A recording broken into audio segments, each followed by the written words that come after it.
No ar, Faixa Livre, rádio jornalismo de verdade, a informação de primeira qualidade, a interpretação e os comentários das notícias, entrevistas, o contraditório.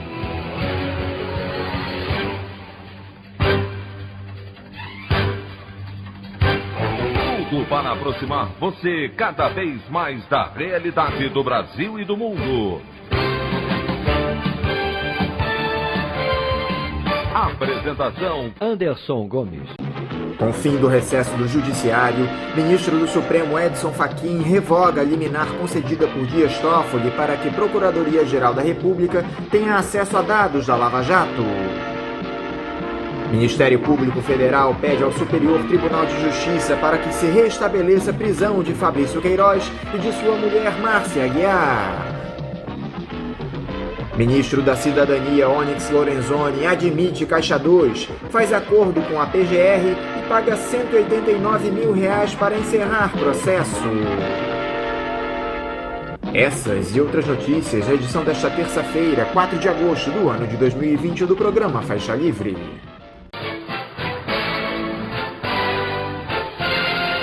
O comentário de Anderson Gomes.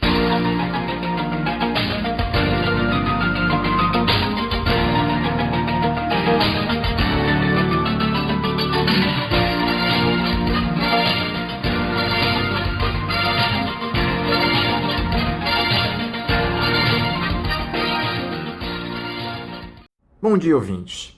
O fim do recesso do Poder Judiciário deixou claro o racha que existe nas mais altas cortes do nosso país. Ontem, o ministro do Supremo Tribunal Federal, Edson Fachin, revogou a decisão liminar do presidente Dias Toffoli, que atuou no plantão do STF durante o mês de julho, que determinou o compartilhamento de dados entre as forças-tarefa da Operação Lava Jato no Paraná, no Rio de Janeiro e em São Paulo com a Procuradoria-Geral da República. Toffoli atendeu a um pedido da PGR no dia 9 de julho, após relato de que houve resistência dos procuradores da Operação Anticorrupção a entregar as informações requisitadas pela subprocuradora Lindora Araújo, bem como a supervisão pela Procuradoria-Geral.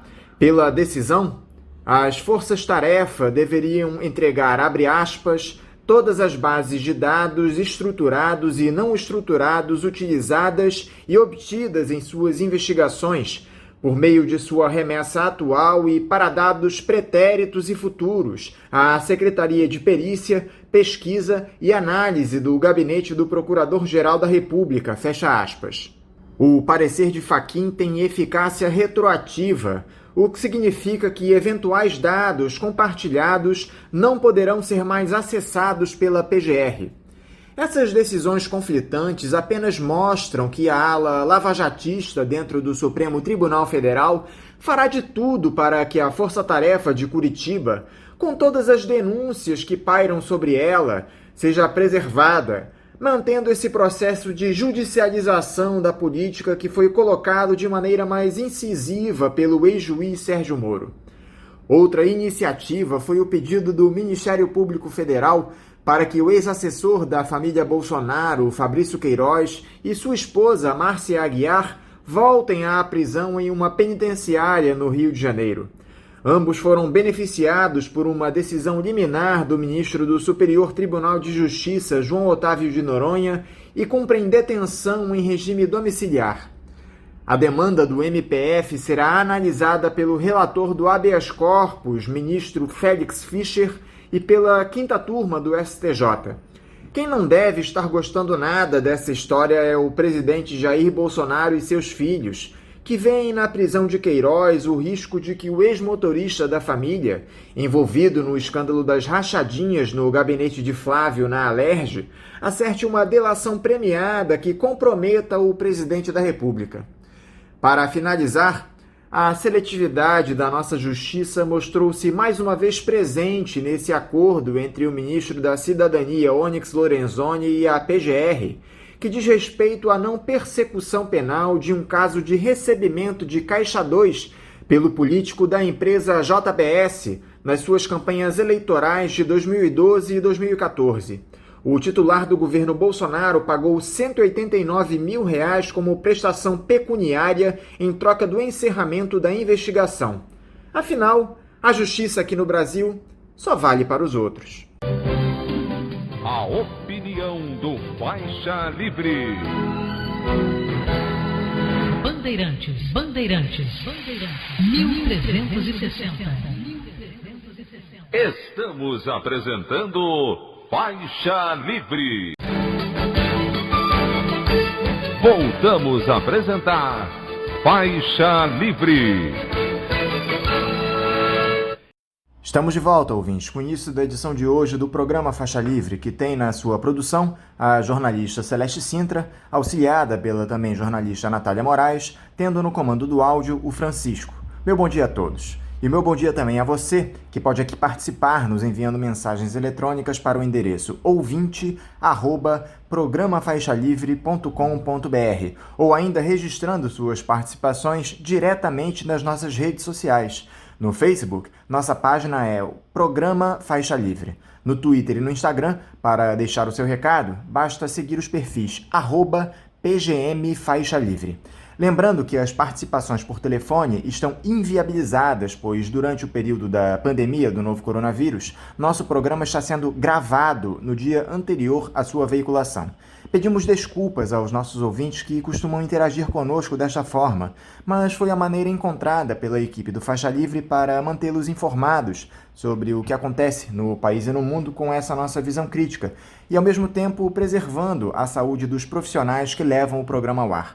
O Faixa Livre pode ser acompanhado também pelo nosso aplicativo para celulares com sistema operacional Android. O nome do aplicativo é Programa Faixa Livre. Os ouvintes também têm acesso à transmissão pelo nosso site, o www.programafaixalivre.com.br, ou pela página da Associação de Engenheiros da Petrobras, a AEPET, uma das nossas entidades patrocinadoras, no www.aepet.org.br.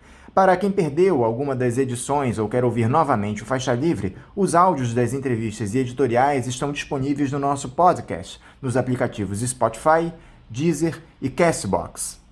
E dando início às nossas entrevistas, eu cumprimento o jornalista Breno Altman. Breno Altman, bom dia. Bom dia, Anderson. Bom dia, ouvintes do Faixa Livre. Eu queria agradecer o convite para participar dessa entrevista. Estou às ordens aqui, as perguntas que vocês quiserem formular. Tomara que eu possa ser útil nessa conversa com os ouvintes e com as ouvintes da rádio. Breno, muito obrigado por conversar conosco novamente aqui no Faixa Livre.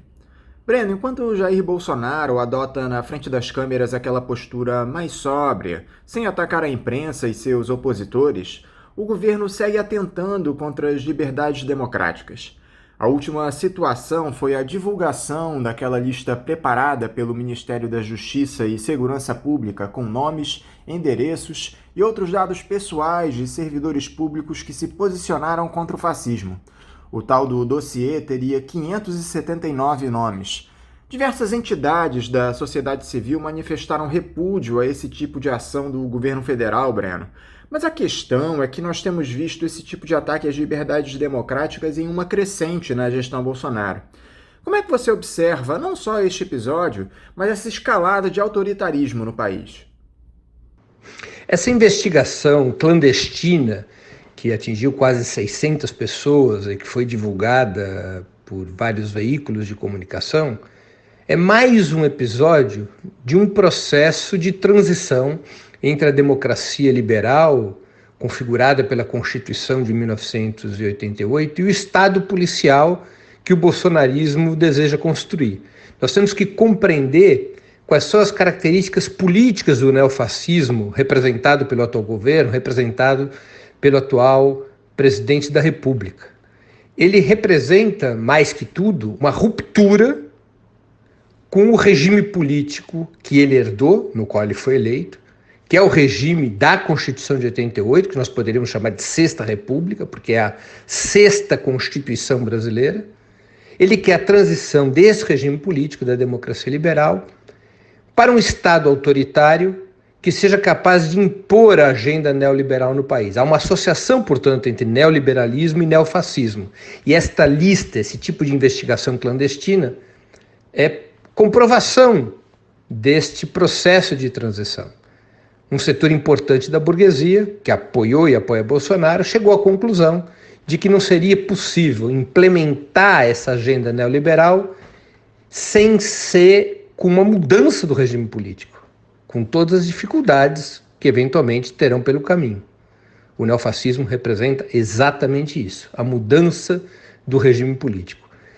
A referência que me parece estar na cabeça do bolsonarismo é algo parecido com a Colômbia. O que acontece na Colômbia? Ali há uma capa institucional, o país tem até partido comunista legal, o parlamento funciona, tem eleições periódicas, isso já há muitas décadas.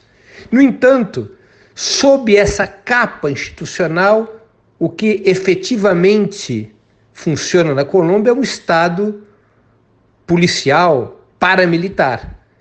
Na Colômbia, por exemplo, entre 1985 e 1992, durante 7 anos, embora o Partido Comunista fosse legal, pudesse participar de eleições, tivesse sua sede, sua imprensa, o Partido Comunista Colombiano teve 5 mil militantes assassinados. Em apenas 7 anos. Nenhum desses militantes envolvido na luta armada, nenhum desses militantes envolvido na guerrilha, nenhum desses militantes pertencentes às Forças Armadas Revolucionárias da Colômbia, as Farc. Foram militantes que participavam de uma coalizão político-eleitoral chamada União Patriótica, da qual eram integrantes as Farc, naquele momento vivendo uma trégua, uma negociação de paz. Então, esse tipo de Estado policial paramilitar, miliciano, é o formato preferido do bolsonarismo, preservando a capa institucional. Agora, eu não tenho dúvidas que, se as condições políticas assim o exigirem, seja por um crescimento das lutas de massa, seja por conta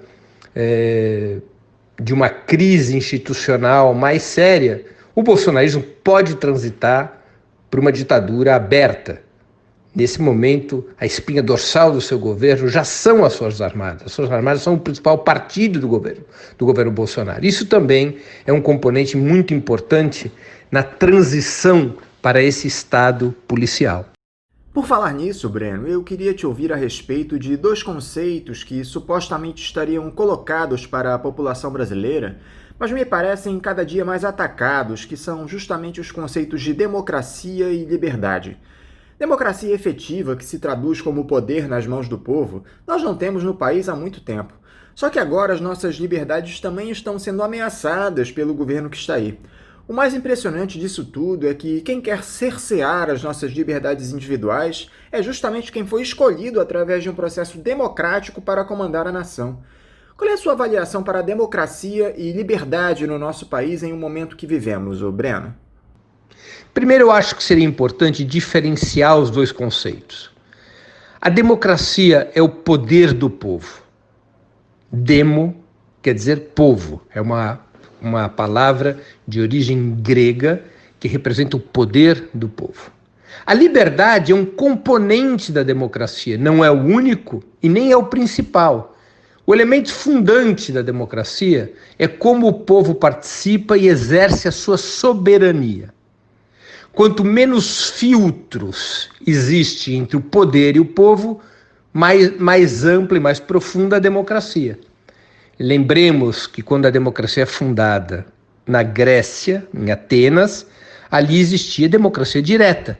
Era um sistema de assembleia dos cidadãos. É evidente que os escravos estavam excluídos, mas os cidadãos diretamente governavam aquela cidade-estado. Ao largo do tempo, com a transição para distintas formações econômico-sociais, a democracia foi adquirindo outros contornos, até chegarmos ao capitalismo, no qual o sistema político que impera o da democracia representativa, como substituta da democracia direta. Portanto, sistemas democráticos que tenham participação e soberania popular mais intensas, com menos etapas, repito, entre o poder e o povo, esses sistemas são mais democráticos. Por isso que nós podemos afirmar, por exemplo, que Cuba é muito mais democrática que os Estados Unidos, por conta da participação popular.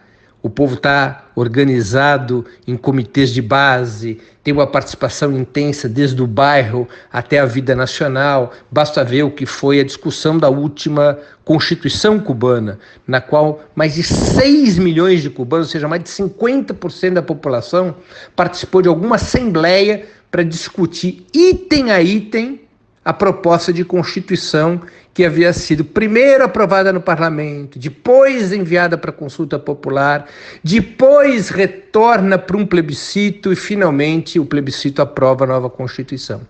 Então, Cuba dá, e esse é apenas um exemplo, Cuba dá muitas provas de ser um regime político mais avançado, mais democrático do que os Estados Unidos, do que o Brasil. Agora, Cuba tem menos liberdade que nos Estados Unidos e no Brasil, em função do bloqueio econômico, das sabotagens, das tentativas de invasão, dos planos para assassinar Fidel Castro e outros dirigentes cubanos, em função de toda essa situação de uma verdadeira guerra híbrida contra Cuba, que já dura 60 anos, Cuba teve que restringir as liberdades, que é um dos elementos da democracia, mas não a define.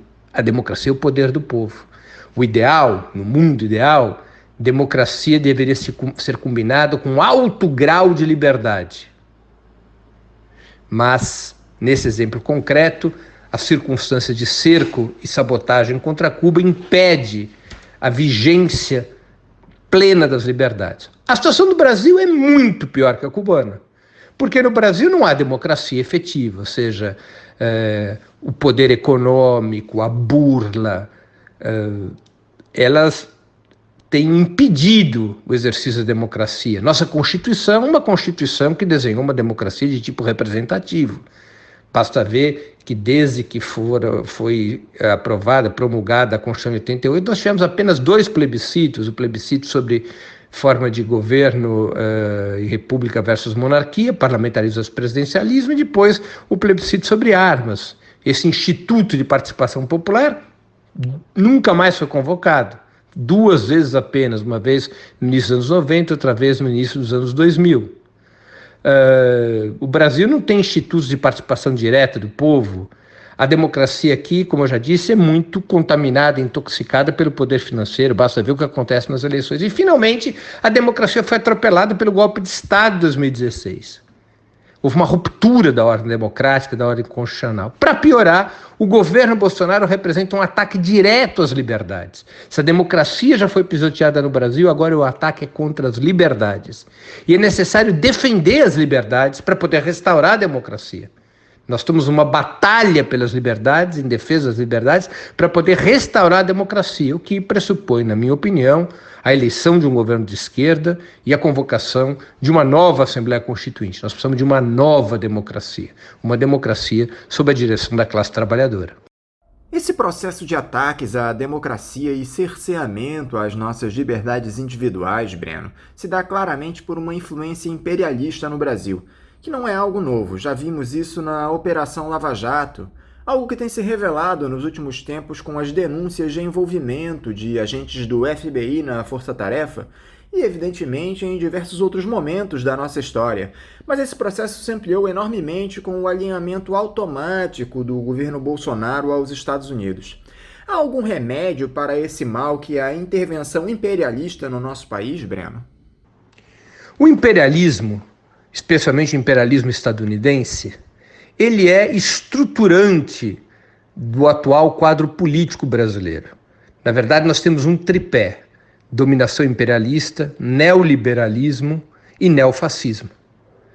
A burguesia brasileira decidiu derrubar o governo Dilma, entre outras razões, para poder retomar o processo de acumulação capitalista subordinado aos Estados Unidos. A burguesia brasileira quer ser um vagão em um trem no qual a locomotiva seja os Estados Unidos. E para poder restabelecer a dominação imperialista no Brasil plenamente, o governo Dilma tinha que ser derrubado e para em seguida derrubado desse governo deveria ser instituído um governo autoritário um governo que não fosse fruto do voto, como foi o governo Michel Temer, em condições de implementar a agenda neoliberal. O governo Temer fracassa nesse objetivo. O governo Temer não consegue quebrar a resistência das forças populares, dos sindicatos, dos movimentos sociais.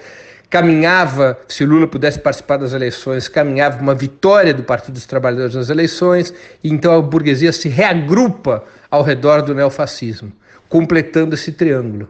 Para que a dominação imperialista pudesse ser retomada plenamente no Brasil e impor a agenda neoliberal, seria necessário, aos olhos de setores da burguesia, levar ao comando do Estado uma corrente neofascista capaz de implementar essa agenda entreguista e neoliberal a ferro e fogo.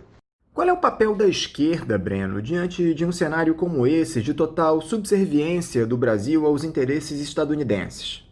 Eu acho, Anderson, que se a esquerda quiser ter futuro no Brasil, ela tem que ser seminalmente anti-imperialista. O imperialismo é o eixo estruturante do poder burguês e oligárquico no país. É o eixo estruturante do neoliberalismo. Portanto, sem que a esquerda assuma claramente a luta anti-imperialista, dificilmente ela conseguirá construir um programa e uma identidade para retirar o país da subserviência em relação aos Estados Unidos e para reconstruir um caminho de desenvolvimento sustentável, baseado na distribuição de renda e riqueza. A luta anti-imperialista, penso, ela é uma bandeira essencial, ela é o eixo fundamental da reorganização da esquerda no cenário em que nós estamos vivendo. Significa, tanto do ponto de vista interno quanto internacional, a esquerda assumir um programa de reformas que colida contra os interesses imperialistas dentro do Brasil e também na ordem mundial. Representa voltar às políticas de integração da América do Sul, de fortalecimento do BRICS, de criação de blocos contra-hegemônica, isso no que diz respeito à geopolítica a ser proposta, e internamente significa golpear as corporações e as articulações entre a burguesia interna e o imperialismo, com a reforma do sistema financeiro e a estatização dos grandes bancos privados, com reforma tributária progressiva que taxe lucros e dividendos e um conjunto de outras medidas que vá desmontando o sistema econômico da hegemonia imperialista e das grandes corporações financeiras no Brasil. Agora, qual é a sua avaliação para esses movimentos ditos antifascistas que têm surgido no nosso país ultimamente, Breno, unindo boa parte da esquerda e esses personagens ligados ao neoliberalismo que apoiaram toda essa tragédia que está colocada com o governo Bolsonaro? Olha, quem eu vejo, Anderson, nesses movimentos antifascistas é a esquerda e novos coletivos que estão emergindo agora ou que emergiram nos últimos anos para a luta política. Eu não tenho visto personagens ligados ao neoliberalismo apoiando os movimentos antifascistas. Eu tenho visto as torcidas de futebol, coletivos antirracistas, grupos feministas, setores da juventude, se somando às organizações tradicionais da esquerda brasileira, do povo brasileiro, como os sindicatos, os movimentos populares, os partidos de esquerda. O que existe, sim, por parte do neoliberalismo é uma certa oposição ao Bolsonaro, uma oposição frouxa, medíocre ao Bolsonaro, mas tentando compor com ele, isolá-lo, domesticá-lo, forçar o seu desgaste, de tal maneira que esses setores do neoliberalismo, essa direita neoliberal, PSDB, DEM, MDB, com o apoio da maioria dos meios de comunicação, particularmente da Globo, possam reemergir na sucessão de Bolsonaro com uma alternativa viável de governo, com uma candidatura presidencial que lhes permita recuperar o comando do Estado.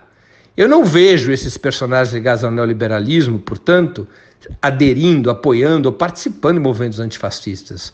Eles fazem uma oposição leal à Vossa Majestade, ou seja, uma oposição parlamentar, repito, frouxa, acovardada, sem colocar como bandeira o fora Bolsonaro, sem querer acabar com o governo do Bolsonaro, votando com Bolsonaro em muitas pautas, particularmente as pautas econômicas. Eu vou repetir, o movimento antifascista no Brasil hoje, ele é fundamentalmente popular, democrático e popular. ele é vertebrado por velhos e novos coletivos e organizações da esquerda brasileira. Nós citamos a Lava Jato lá atrás, Breno, e agora eu gostaria que nos aprofundássemos nesse tema. Há uma clara disputa dentro do Ministério Público em relação à força-tarefa. A Procuradoria-Geral da República ataca a Operação Anticorrupção. O Augusto Aras anda em rota de colisão com seus pares justamente por conta disso. Eu queria sua opinião a respeito dessa briga da PGR com a Lava Jato. A força-tarefa está com os dias contados? Olha, há um cenário muito difícil para a força-tarefa da Lava Jato hoje, porque ela abriu muitas frentes, não é? O bolsonarismo passou a ver Sérgio Moro como um risco eleitoral para a reeleição do atual presidente. Portanto, o bolsonarismo quer desgastar Sérgio Moro. E para desgastar Sérgio Moro, é necessário desgastar a Lava Jato, encurralar Sérgio Moro através do desgaste da Lava Jato. Além do bolsonarismo ter esse objetivo, a direita neoliberal começou a fazer um giro, ao menos parcial, contra a Lava Jato, particularmente o PSDB. Nesse momento em que tucanos paulistas, grão-tucanos paulistas, entram na linha de tiro da Lava Jato, começa a haver por parte do PSDB um questionamento da Lava Jato, com os processos contra a Serra, contra Geraldo Alckmin em particular.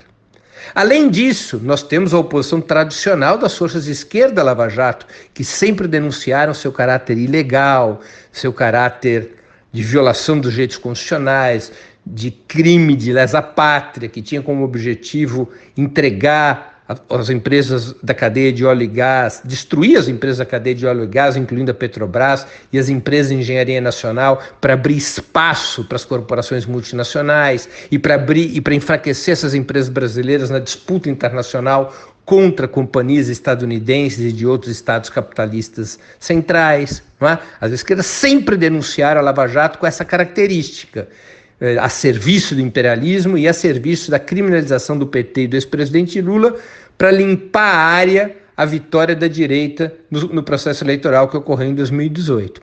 Então nós temos o bolsonarismo se deslocando contra a Lava Jato, setores do tucanato se posicionando contra a força-tarefa, além dessa oposição tradicional das forças de esquerda contra a operação.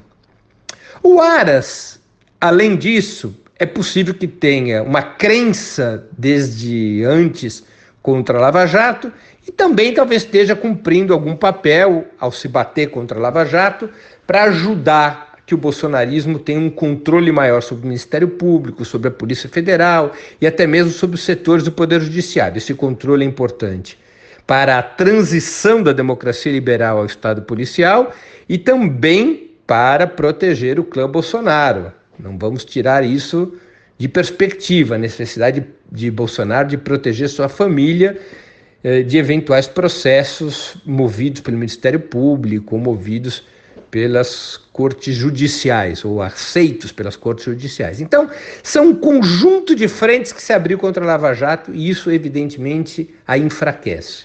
A Lava Jato hoje tem como único aliado importante a Rede Globo de televisão.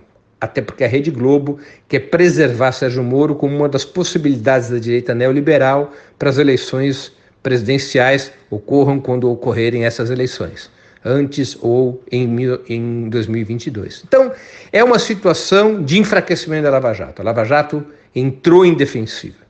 Eles ainda possuem essa articulação com a Globo, ainda possuem força no Ministério Público, no aparato judicial, possuem sua bancadinha na Corte Suprema, mesmo no Parlamento, mas eles estão em uma situação de defensiva. E isso pode levar a uma desarticulação da Lava Jato. O risco é um acordo por cima entre bolsonarismo e tucanos, que resolve pisar no freio da Lava Jato, poupando a extrema-direita e a direita neoliberal, mas mantendo aquele que foi o objetivo central da Lava Jato, qual seja a condenação do ex-presidente Lula para lhe retirar os direitos eleitorais. Esse risco existe de um acordo por cima que mantenha um objetivo que é comum ao bloco conservador, a bolsonaristas e a tucanos, tirar Lula da vida político-eleitoral do país. Voltando a falar especificamente do nosso cenário político institucional, Breno, o Bolsonaro tem adotado esse posicionamento mais light porque se vê às voltas com escândalos de corrupção envolvendo seus filhos e o tal do Fabrício Queiroz, bem como aquele inquérito relacionado às fake news que corre no Supremo Tribunal Federal, tanto que o Facebook e o Twitter acabaram obrigados pelo STF a retirar do ar perfis ligados ao presidente da República. Esses imbrólios são capazes de derrubar o ex-capitão do Exército, Breno. Tanto o Judiciário como o Legislativo vão se comprometer a cassar o mandato justamente de um personagem que atende aos anseios neoliberais dessa casta que verdadeiramente comanda a nossa República? Olha, Anderson, eu acho que o Bolsonaro se sustenta porque a oposição de direita a ele é, na prática, sua cúmplice. Eu estou falando do PSDB, do DEM, do MDB novamente. Por que cúmplices? Porque eles têm o mesmo projeto de país, porque eles têm a mesma agenda econômica, porque eles representam os mesmos interesses estratégicos. Eles apenas diferem sobre a forma política de implementar essa agenda neoliberal. O Bolsonaro defende o Estado policial e a velha direita defende a democracia liberal. Há um choque em relação a isso, mas eles estão alinhados ao redor do mesmo projeto. Mais do que isso, eles têm o mesmo inimigo, que são as forças de esquerda. Eles querem manter as forças de esquerda marginalizadas, apartadas do palco principal da luta política do país. E em função dessas identidades entre a extrema-direita e a direita neoliberal, eles caminham, ao menos na conjuntura imediata, para um certo acordo, o acordo pelo qual Bolsonaro baixa o tom, toma ali um Rivotril, se acalma, e os riscos de impeachment são engavetados. Esse é o comportamento de Rodrigo Maia, por exemplo. É o comportamento da própria Corte Suprema, que também já baixou o tom de voz. Bolsonaro, por outro lado, faz um cálculo. Ele precisa se proteger dos riscos do caso Queiroz e ele também precisa ter margem de manobra para poder reconstituir força parlamentar, para ter uma maioria parlamentar, ou ao menos ter suficiente base parlamentar para impedir seu impeachment, e ele precisa que o Senado venha aprovar a indicação para a Corte Suprema que ele terá que fazer já em outubro, quando se aposenta o ministro Celso de Mello. Então Bolsonaro também recua para poder reagrupar suas forças, e recua com base num acordo implícito, em muitos casos explícito, com a oposição de direita. Um acordo pelo qual ambos atenuam seus ataques mútuos para cumprir objetivos comuns. O de Bolsonaro, que é sobreviver no governo e se reorganizar para a disputa reeleitoral. E o da direita neoliberal, de garantir a implementação da agenda econômica, que é comum ao bolsonarismo, e para impedir uma crise política no país que abra espaço para a reemergência da esquerda como força protagonista. Um processo de impeachment, por exemplo, poderia levar a mobilizações populares depois da pandemia, e as mobilizações populares poderiam conduzir novamente as forças de esquerda, o Partido dos Trabalhadores, o PSOL, o PCdoB, os sindicatos, os movimentos populares, poderiam conduzi-los novamente ao palco central da luta política no país. É possível esperar uma mudança no cenário com as eleições municipais deste ano, Breno? Dá para prever uma derrota do conservadorismo no pleito, ou isso é algo completamente fora de cogitação? Anderson, historicamente, as eleições municipais no Brasil nunca provocaram uma mudança no cenário nacional. Elas obedecem a uma lógica distinta. São mais de 5 mil municípios e grande parte dessas cidades são pequenas cidades, médias cidades, cuja lógica eleitoral é muito local, muito local. Então, é difícil na história do Brasil encontrarmos momentos em que as eleições municipais tiveram caráter plebiscitário, a não ser nos grandes centros. E o que nós estamos assistindo, pelo menos até agora, é uma certa fragmentação política. O conservadorismo se divide entre os bolsonaristas e a velha direita. O bolsonarismo utiliza distintas legendas como barriga de aluguel. Eles não conseguiram construir um partido bolsonarismo ainda. Então o bolsonarismo está em 3, 4, 5 partidos diferentes, apoiando candidatos que se aliam ao atual presidente. A velha direita busca-se recompor a aliança entre PSDB, DEM, em muitos casos também o PMDB e outros partidos menores, para disputar grandes centros, como é o caso de São Paulo, onde querem a reeleição de Bruno Covas, no caso de Porto Alegre, no caso de outras capitais. A centro-esquerda se descolou da esquerda.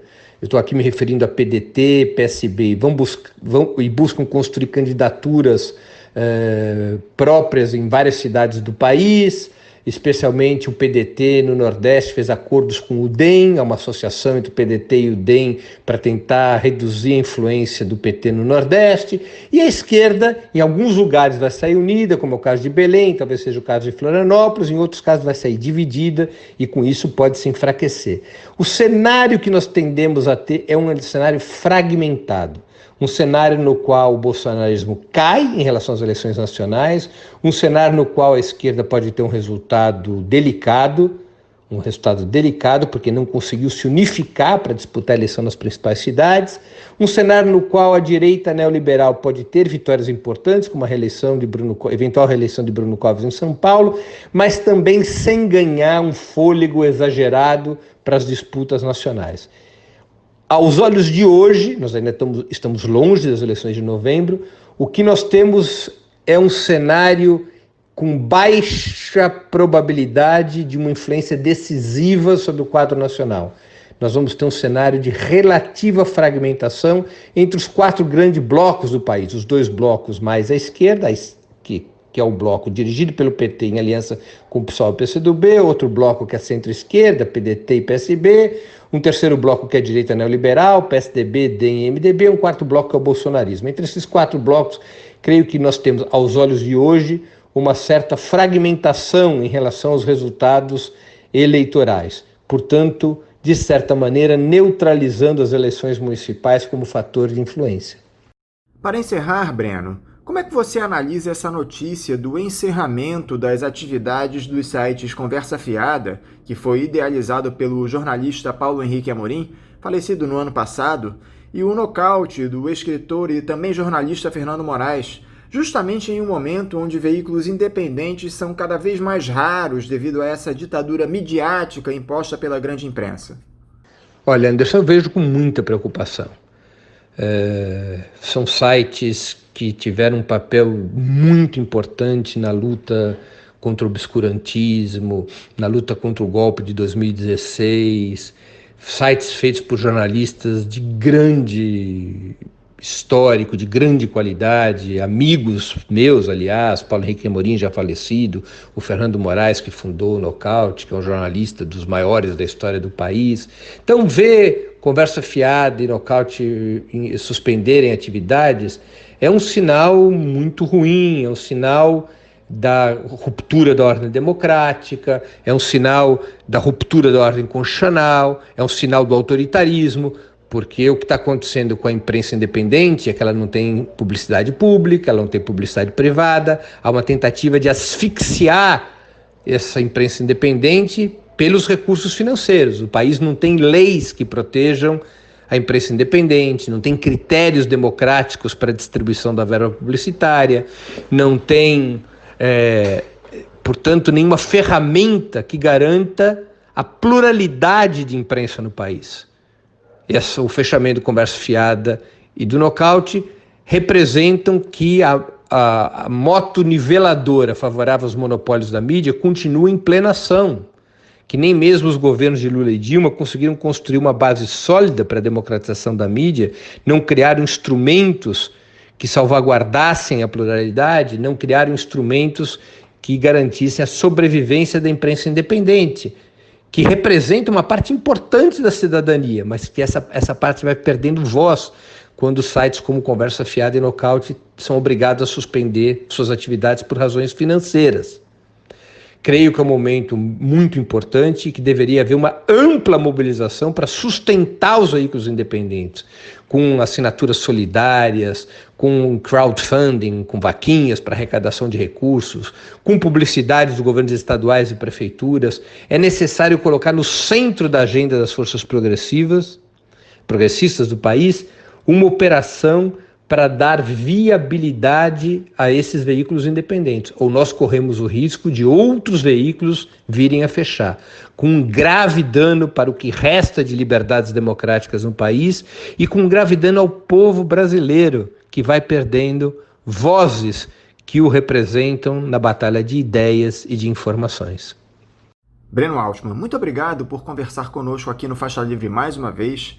Eu desejo a você um ótimo dia de semana e deixo aqui o meu abraço. Anderson, eu queria agradecer o convite que eu recebi aqui do Faixa Livre. Para mim é sempre uma honra estar conversando com vocês e quero dizer que estou sempre às ordens naquilo que eu puder ajudar e contribuir para as questões sempre muito adequadas que vocês trazem ao público ouvinte. Muito obrigado, até uma próxima oportunidade. E muito obrigado, claro, aos nossos ouvintes e às nossas ouvintes. Conversamos aqui com o jornalista Breno Altman. Vamos agora ao nosso primeiro intervalo. Voltaremos daqui a pouco. Voltamos a apresentar Faixa Livre. Estamos de volta, ouvintes, e eu já cumprimento o presidente do Sindicato dos Médicos do Rio de Janeiro, o SINMED-RJ, Alexandre Telles. Alexandre Telles, bom dia. Em primeiro lugar, gostaria de agradecer novamente o convite. Alexandre, eu quero te agradecer por mais uma vez estar conosco aqui no Faixa Livre. Alexandre, enquanto os diferentes estados da federação vão flexibilizando as estratégias de isolamento social por conta da pandemia de Covid-19, algo que tem se mostrado temerário, já que os índices de mortes pela doença continuam altíssimos, não saímos daquela média superior a 1.000 mortes diárias há meses. Nós tivemos a notícia recentemente de que o Ministério da Saúde gastou menos de 1/3 do dinheiro disponível para o combate ao novo coronavírus. De acordo com um relatório do Tribunal de Contas da União, dos 38 bilhões de reais disponíveis para investimentos, apenas 11,4 bilhões foram repassados a estados e municípios e utilizados pelo próprio governo federal nas medidas de enfrentamento à doença. Isso é algo absolutamente assustador, Alexandre. Fica claro que o foco não é a vida das pessoas. Como é que o Sindicato dos Médicos analisa essa notícia? Bom, muito tem se falado em relação a esse novo normal. Na minha concepção, o novo normal não pode ser a gente achar que é razoável que morram 1.000 pessoas por dia, né? Na verdade, está faltando política pública de saúde. Nesse momento de uma pandemia global, em que os estados, os municípios, enfim, têm sido muito afetados, tanto do ponto de vista econômico quanto do ponto de vista sanitário, né, pela Covid-19.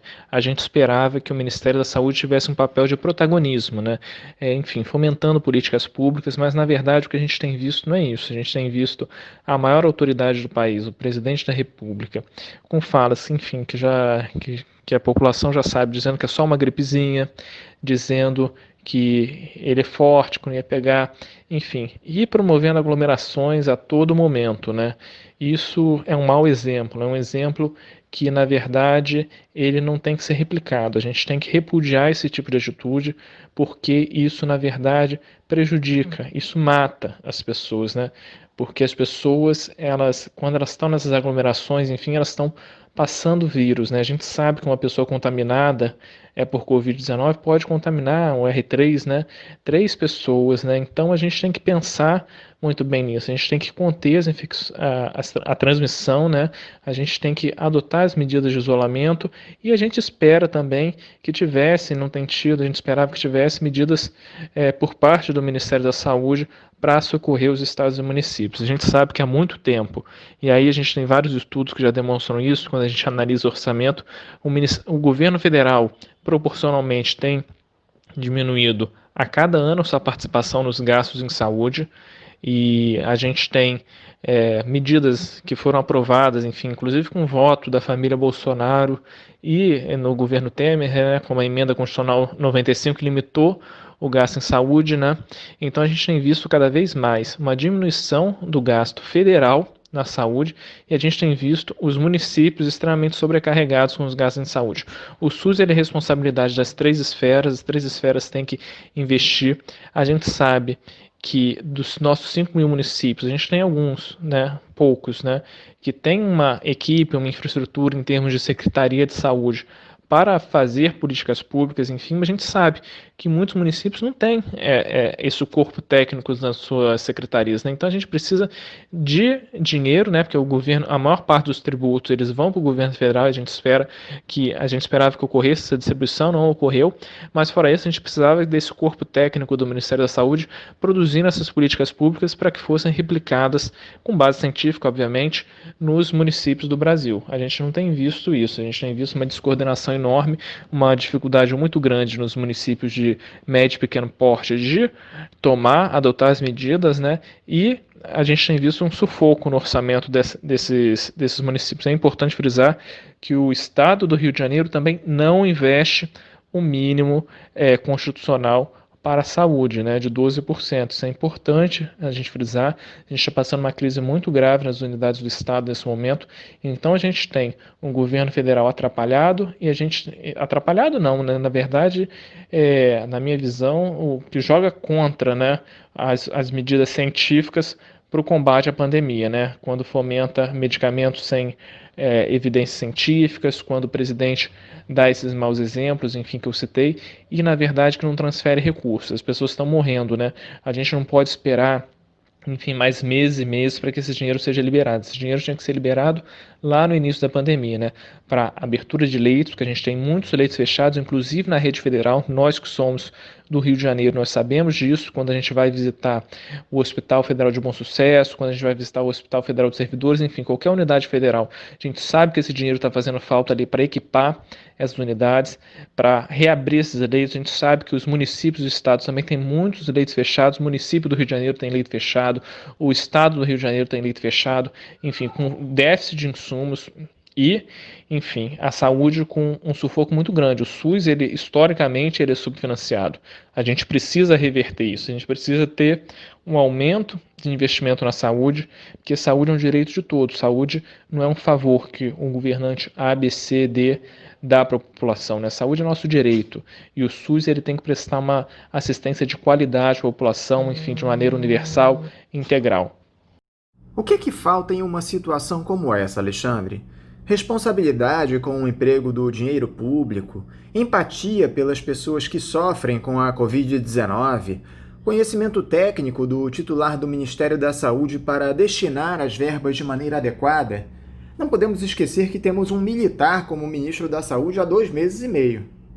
Essa situação é gravíssima, da gente ter um militar que não tem trajetória alguma no setor saúde, gerindo o Ministério da Saúde, como ministro interino. É importante dizer que não é só o ministro interino que faz parte das Forças Armadas. A gente tem outros membros ali do alto escalão do Ministério da Saúde que também são militares, pessoas sem nenhuma trajetória dentro do setor saúde, e isso não é algo razoável, em especial no momento de pandemia. A gente não precisa de pessoas que estejam aprendendo, né, o que é a saúde, como a saúde funciona, quais são as políticas públicas existentes, enfim, os recursos, financiamentos. A gente precisa de pessoas que já tenham esse conhecimento. A gente, no Brasil, não faltam pessoas assim, né? A gente tem excelentes sanitaristas, gestores, enfim, e a gente, na verdade, deveria dar voz a essas pessoas, né?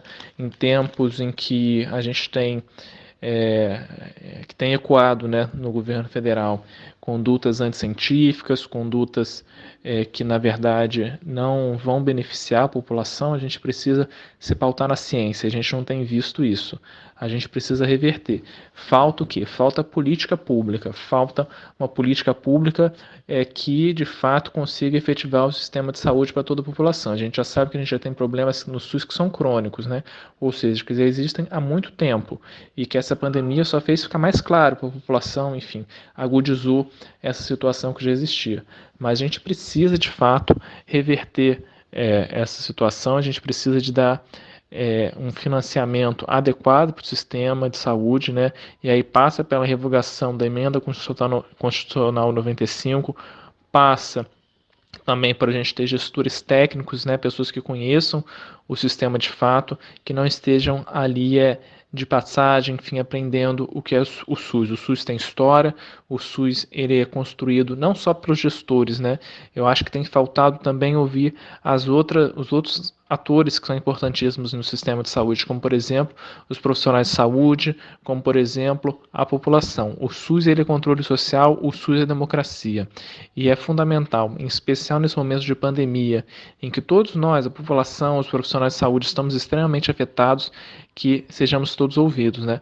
Seja através das instâncias oficiais de controle social, como os conselhos de saúde, enfim, seguindo as deliberações das conferências, mas seja também pelo diálogo com a população ali que está ali na ponta, os trabalhadores, enfim, a gente tem feito inúmeras reivindicações nesse momento de pandemia, a gente tem tido muita dificuldade de diálogo tanto com o Ministério da Saúde quanto com a Secretaria Estadual de Saúde, a gente tem tido, enfim, isso é algo muito complicado e a gente espera avançar nesse sentido, né, da gente de fato conseguir colocar os trabalhadores usuários como protagonistas na construção do sistema, né?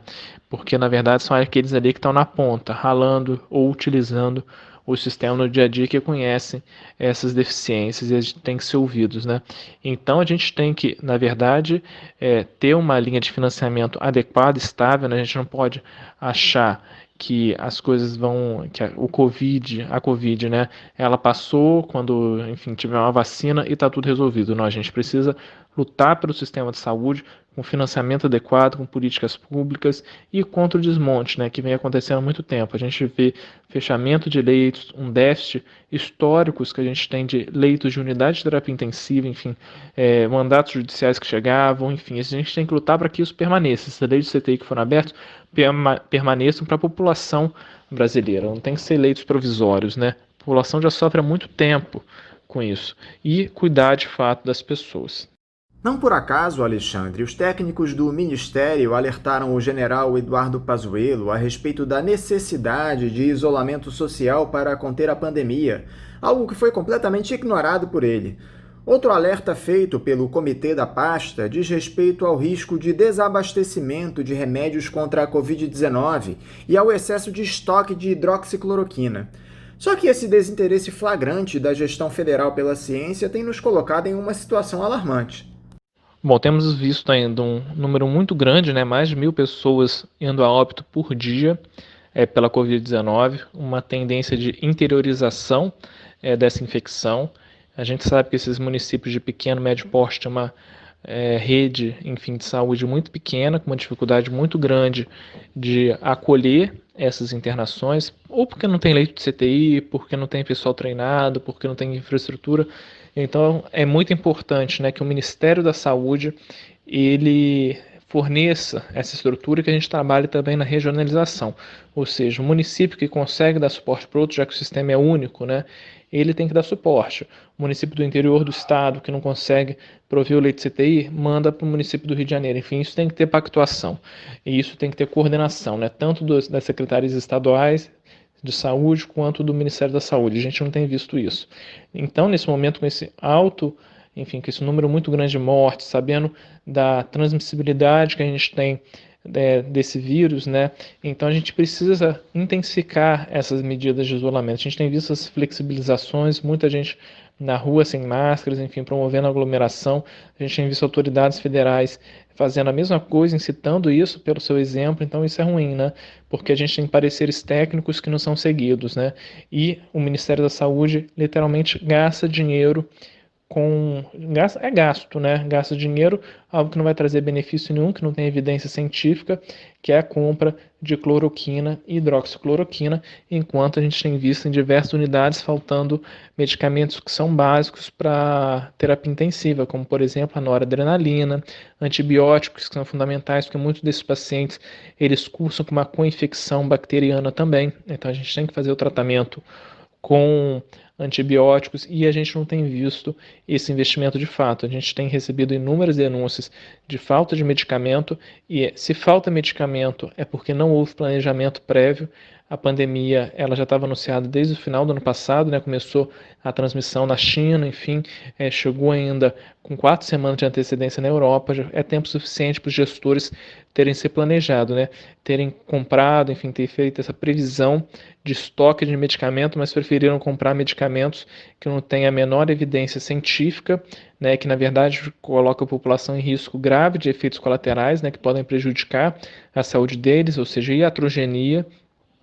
e a população de fato não tem os remédios que precisam. Isso é falta de planejamento. Isso demonstra a descoordenação, enfim, que tem por parte do Ministério da Saúde e por parte de muitas secretarias pelo nosso país. Infelizmente, é uma situação difícil agora de reverter, né? Porque remédio não se produz de uma hora para outra, mas isso tem que ser revertido de uma hora para outra. Faltou planejamento, isso tinha que ter sido comprado, previsto meses atrás. E isso tinha como ter sido feito. Não foi feito porque a doença foi todo momento minimizada pela gestão federal.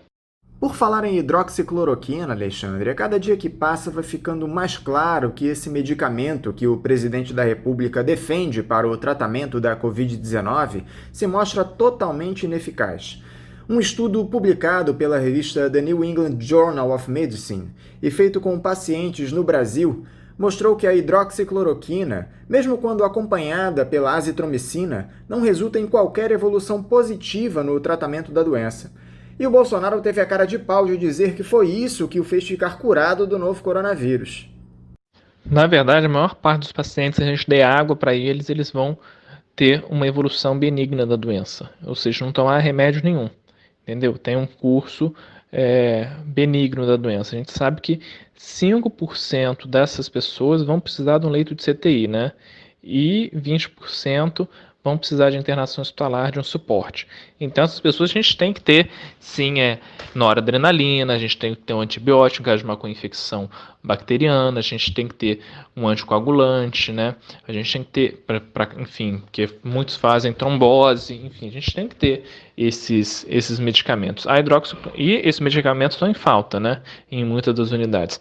A hidroxicloroquina, ela não tem evidência, ela coloca inclusive em risco as pessoas, né? Pelos efeitos colaterais que existem. Não tem remédio 100% seguro, não tem remédio sem efeito colateral. Então, é uma irresponsabilidade muito grande você indicar um medicamento que não tem eficácia, né, comprovada, que não vai mudar em nada o desfecho dessa doença, né, para a população, e porque você só está o quê? Se você não está submetendo essa pessoa a nenhum benefício do uso dessa medicação, você só está submetendo ela aos riscos, né, colocando ela na probabilidade de ter risco. Obviamente, a maior parte não vai ter risco nenhum, mas existem pessoas que vão ter riscos muito sérios, alergias, enfim, efeitos colaterais que não deveriam ocorrer. E aí é aquela falsa, e também coloca a população naquela falsa sensação de segurança, né?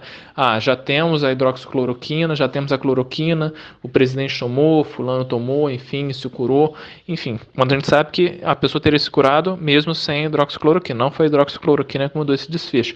E aí passa para a população como se já tivesse sido encontrado um remédio, que esse remédio curasse as pessoas de fato, e a gente sabe que não cura, né? Isso, inclusive, é algo que joga muito contra as medidas de isolamento, de distanciamento social que a gente preconiza, né? Porque a população acha que pode ir para a rua, pode fazer X ou Y, porque, em todo caso, vai tomar hidroxicloroquina e vai ficar bem. Quando a gente sabe que não é nada disso, né? Que não tem efeito nenhum, na verdade, é desperdício de dinheiro público, né? É algo totalmente anticientífico. Acho que, inclusive, o Ministério da Saúde tem que responder, né, para as instâncias, enfim, como o Tribunal de Contas, enfim, por que está comprando remédio que de fato não tem eficácia comprovada, porque esse é um dinheiro que está fazendo falta para outros. A gente sabe que não existe excesso de dinheiro no SUS, não tem dinheiro sobrando, a gente sempre lida, né, com a escassez de recursos, né? O SUS há muito tempo ele é subfinanciado, então o dinheiro que é usado para comprar medicamento sem evidência científica, ele faz falta, né, para comprar outro medicamento. E como você tem visto esse afrouxamento das regras de isolamento social, Alexandre? Aqui no Rio de Janeiro, por exemplo, nós tivemos a adoção da fase 5 da flexibilização do afastamento. Houve a liberação do banho de mar, os ambulantes puderam voltar a atuar nas praias e logradouros com restrições, o horário de funcionamento de bares, restaurantes e lanchonetes foi ampliado, as escolas privadas já podem reabrir com aulas presenciais. Você acha que é o momento certo de se ampliar a abertura? Nos últimos dias, a curva de infecções e mortes pela doença voltou a subir aqui no estado. Bom, como você bem disse, né, a curva de morte volta a subir, né, a curva de infecções, enfim, de novos casos, e a gente, enfim, os governos, a Prefeitura do Rio, está passando fase por fase, né? E isso é uma irresponsabilidade muito grande, né? Porque isso expõe a população que vai à praia, enfim, muitos. É difícil a gente falar de uso de equipamentos de proteção individual até para profissionais de saúde, muitas vezes, como faz a paramentação correta, a desparamentação, quanto mais para as pessoas que não são da área da saúde, né? A gente vê muito uso incorreto das máscaras, muitas pessoas não realizando o distanciamento social, então isso tudo certamente levará ao aumento, né, do número de casos da Covid-19 aqui no município do Rio de Janeiro. E isso é algo muito preocupante, que tem que ser debatido, né? A gente tem evidências que não deveria ter sido feito nesse momento. A gente, ao invés de manter os leitos, né, a gente tem visto leitos sendo desativados, aí a prova o próprio hospital de campanha, né, do Maracanã, que é gerido pelo Estado do Rio de Janeiro. A gente tem um aumento do número de casos, uma estabilização no número de mortes, e mesmo assim a gente tem visto leitos sendo inativados, né? É algo muito temeroso, né? Então essa desmobilização que acontece, a gente pode ser pego de surpresa caso venha de fato uma segunda onda, né? E é importante que a população esteja consciente, né? Acho que a gente só consegue vencer essa pandemia com solidariedade, né? A gente pensando no outro, né? Utilizando a máscara para não contaminar o outro, e o outro pensando a mesma coisa, ele vai utilizar a máscara para não me contaminar, né? Utilizando as medidas de higiene, não indo a aglomerações, enfim, só promovendo as atividades que são de fato necessárias, né? A gente sabe que a população tem passado muita dificuldade, né? Esse período de isolamento é muito difícil, né, para muita gente, enfim, ficar em casa, distante da família, isso é complicadíssimo, mas a gente sabe que a gente está no momento que a gente precisa disso. Mas é importante dizer que tem muita gente passando dificuldade em casa pela omissão do governo, né, do governo federal, que tomou medidas econômicas insuficientes para garantir todas as necessidades da população, né, as necessidades básicas, né, meramente com auxílio num valor que não dá para suprir as necessidades, e a população com dificuldade, né? As pessoas se veem obrigadas, né, algumas com medo, inclusive, né, a voltar às suas atividades. Então é o momento da gente se conscientizar, é o momento da gente realizar somente as atividades necessárias. Especificamente sobre a volta às aulas presenciais no Rio, Alexandre, como é que o SINMED tem se posicionado? Vocês já tentaram dialogar com o prefeito Marcelo Crivella a este respeito? Bom, o Sindicato dos Médicos, a gente está em diálogo constante, né, com a Secretaria Municipal de Saúde, inclusive por meio do Conselho Municipal de Saúde, que o Sindicato dos Médicos faz parte, e essa foi uma das pautas que, enfim, foram debatidas no Conselho Municipal de Saúde. É muito temeroso, né, muito difícil, né, essa volta às aulas nesse momento em que a gente ainda não tem uma vacina. A gente está colocando as nossas crianças, né, os nossos adolescentes em risco de contraírem a Covid-19, e uma situação difícil, porque são adolescentes, são crianças, enfim, jovens que moram com outras pessoas. Então esses jovens que vão se dirigir à escola e vão voltar para casa, vão conviver com a avó, vão conviver com pessoas que muitas das vezes fazem parte de grupos de risco, né, e vão possivelmente infectar toda a família, mesmo que esses adolescentes, esses jovens, não manifestem a doença. A gente já viu experiências em outros países, enfim, no Japão, nos próprios Estados Unidos, em que as aulas voltaram em algumas localidades e depois tiveram que suspender novamente pelo aumento dos casos, enfim, a transmissão dentro da própria escola, né? É muito difícil, a gente não tem visto medidas concretas, né, para assegurar a saúde desses alunos, né? Enfim, a gente vê uma realidade de salas superlotadas, inclusive no ensino particular, então com uma chance muito grande de transmissão. A gente tem visto também os professores sendo obrigados a voltar a dar aula, né, sofrendo um assédio enorme, assédio moral, enfim, ameaças de demissão. Isso é algo, enfim, inaceitável nesse momento de pandemia. As pessoas têm todo o direito de querer preservar suas vidas, né? Acho que está no momento da gente reforçar as atividades remotas, enfim. Sei que também para boa parte da população não é viável a realização de atividades de ensino remotos. A gente tem diferenças absurdas econômicas, enfim, de acesso à internet, acesso à telefonia no nosso país, né? A gente tem um país com abismos, né, sociais. Então, nesse momento, é o momento da gente é, garantir, né, a saúde dos jovens, a saúde dos adolescentes, a saúde das crianças, a saúde dos professores.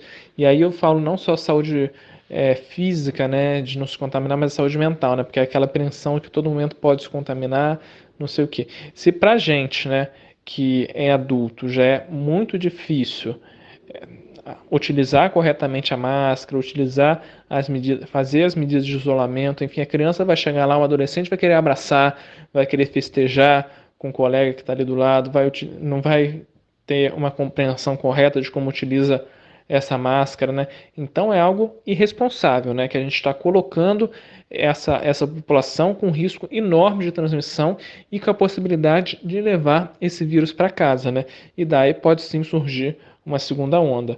Eu acho que toda essa volta às aulas, enfim, ela tem que ser muito bem negociada, tanto com os pais, os alunos, tanto com o sindicato dos professores, é importante, e não vir por imposição, né? E eu acho que é isso que tem acontecido. Eu acho que um dos grandes problemas na sociedade é a falta de diálogo. Mas eu não vejo como a gente retornar para as atividades escolares, presenciais, não só escolares, mas universitárias também, sem a gente ter uma vacina, né? Porque do modo como está configurado, a gente vai colocar as pessoas numa sala para ficar respirando um ar contaminado e todo mundo sair dali, no final das contas, com a Covid, portador assintomático ou sintomático, e aí transmitir para outras pessoas, aí cada um vira transmissor para mais 3, mais 3, mais 3, mais 3, e aí vira uma progressão geométrica, né? Agora, Alexandre, a Fundação Oswaldo Cruz já alerta para a possibilidade de uma segunda onda da doença, tanto aqui no Rio como no Ceará e no Maranhão. Essa hipotética segunda onda pode ser ainda mais letal que a primeira? Qual é a sua impressão em relação a isso? Olha, nós já vimos em outras pandemias isso, né? A segunda onda, ela tem um número muito maior de pessoas infectadas e com uma letalidade maior, né? Acho que a gente tem algumas coisas positivas nesse momento, mas não para minimizar essa segunda onda, né? Acho que os profissionais de saúde já adquiriram um conhecimento maior sobre o uso dos equipamentos de proteção individual, sobre o manejo, né? É importante dizer que a gente ainda não tem um fármaco, né, que consiga dar cura, né, curar essa doença, que a gente ainda não tem uma vacina, né, então a gente corre a todo momento esse risco da segunda onda. A gente sabe que a maior parte da população do Rio de Janeiro ainda não foi contaminada, não teve contato com a Covid-19, então essa ideia da imunização de rebanho, isso de fato não acontece, não aconteceu aqui no Rio de Janeiro, né, e a gente fica muito preocupado, né, porque isso pode acontecer, as pessoas saírem do isolamento, enfim, naquela euforia, sem respeitar as medidas de isolamento, de distanciamento. A gente tem visto bares superlotados, a gente tem visto as ruas lotadas, shopping, enfim, supermercados. Sei que é muito difícil ficar em casa, sei que é um momento de sofrimento, sei que as angústias que as pessoas passam, mas a gente ainda não pode se dar ao luxo, né, de achar que tudo voltou ao normal. As coisas não voltaram ao normal, o vírus está circulando, uma grande parte da população ainda não foi infectada, ela pode vir a ser infectada e com desfechos muito graves, né, em especial se tratando de pessoas que fazem parte de grupos de risco. E isso a gente tem que ter um olhar, né, de solidariedade, de olhando o próximo e olhando para si mesmo, né? Acho que é uma situação que é possível, né? Os estudos epidemiológicos, os dados, enfim, o comportamento de outras pandemias também demonstram isso, né? Principalmente pela transmissão da doença, né? Por gotículas, enfim, superfícies contaminadas, e que isso pode se propagar de uma maneira muito fácil para a nossa população. Uma coisa que muito nos preocupa, Alexandre, e pouca gente tem alertado para isso, é que essa crise financeira da população ocasionada pela pandemia tem provocado o surgimento de novas favelas Brasil afora. Em São Paulo, por exemplo, mais de 2.500 famílias foram despejadas ou ameaçadas de despejo, o que fez com que elas se aglomerassem em regiões sem nenhuma condição de moradia. Isso é um mal de alguma forma invisível que a Covid-19 nos colocou, não é, Alexandre? Certamente. Tudo isso é fruto da falta de assistência que a população teve por parte do governo federal e do governo do estado, enfim, dos municípios, para conseguir garantir os direitos básicos, né? A população que, para receber os R$ 600, quando consegue, né? Porque muita gente tem um pedido indeferido no próprio site da Caixa, não consegue, enfrenta pane no sistema, enfim, tem que se aglomerar na Caixa Econômica e possivelmente contrair Covid dentro da própria Caixa Econômica para conseguir, de fato, realizar o saque do seu dinheiro. Não é em um ou dois locais que a gente tem visto filas e mais filas dentro desse banco, né? Então, é uma situação muito difícil. A gente tem a pobreza aumentando, o desemprego aumentando, né? As medidas de isolamento, elas têm que ser adotadas, mas o governo também tem que ter responsabilidade econômica, né? Responsabilidade econômica ao ponto de garantir, fazer leis, né, e medidas como foram feitas em outros países, né, de pagamento de salário, de diminuição de impostos para as pessoas jurídicas, para de fato conseguir manter os empregos. A gente não viu nenhuma medida dessa concreta, a gente viu anúncios, a gente viu projetos, até, enfim, mas de fato as empresas não conseguiram nenhum suporte concreto, né, e efetivo que conseguisse reverter isso. O Brasil tem condições financeiras de fazer isso, né? O Brasil foi prontamente socorrer os bancos, socorrer os planos de saúde, mas o governo não socorreu a população que mais precisa, né? A população que está ali passando fome, a população que está perdendo as suas casas. Isso não conseguiu ser feito. Isso é um absurdo, isso demonstra quais são as prioridades do governo. E certamente a prioridade não foi a população. Isso é um absurdo e isso a gente tem que denunciar, mas é lamentável que isso tenha ocorrido, né? Porque ocorreu porque foi uma opção do governo. Para piorar, algo que estava claro sem qualquer tipo de análise, Alexandre, foi comprovado por um estudo de pesquisadores do Instituto de Pesquisa Econômica Aplicada, o IPEA, divulgado no último sábado. Os dados levantados mostram que os bairros mais pobres são aqueles que concentram as maiores taxas de letalidade pela Covid-19 no município do Rio de Janeiro. O caos social só amplia a tragédia de saúde, mas me parece que os governos não têm o menor interesse em dar condições dignas de subsistência para essas populações, Alexandre. Olha, isso não acontece só com a Covid, né? É o que a gente chama da determinação social do processo saúde-doença. A gente vê isso com a tuberculose, a gente vê isso com a hanseníase, a gente vê isso com um paciente que infarta, que tem uma insuficiência cardíaca. A gente sabe que a questão da renda, a questão, enfim, das condições de vida da população, elas afetam diretamente a saúde, né, e o desfecho que essa pessoa vai ter. Essas pessoas, muito provavelmente, são pessoas que têm barreiras de acesso ao sistema de saúde há muito tempo, seja pela falta de unidades, pela falta de profissionais, pela falta de insumos e equipamentos. A gente sabe que a pessoa rica, ela vai, pega o caderno do plano de saúde, ou paga o médico caro, paga o exame caro, enfim. E a pessoa pobre não, ela entra na fila do CISREG, fica ali meses e meses esperando um atendimento, uma consulta, ou chega com síndrome gripal numa emergência e a emergência está superlotada, não consegue nem acolher. A gente viu isso, é uma situação muito difícil e que gera muita angústia para nós também médicos, né?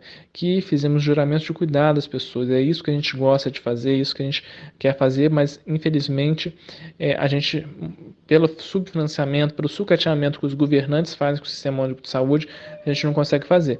Então, a gente, para melhorar, enfim, essa questão da letalidade, as condições de saúde da população mais pobre do Brasil, a gente precisa de políticas que sejam intersetoriais, políticas que garantam uma moradia adequada, que garantam acesso à água. A gente tem gente que tem, no nosso país, que não tem nem acesso à água potável, que garanta saneamento, que garanta de fato que não existam barreiras, né, no acesso, que as pessoas ao sistema de saúde, quando ela chegar, que ela consiga ser atendida, consiga fazer os exames que são necessários, com a celeridade necessária, né?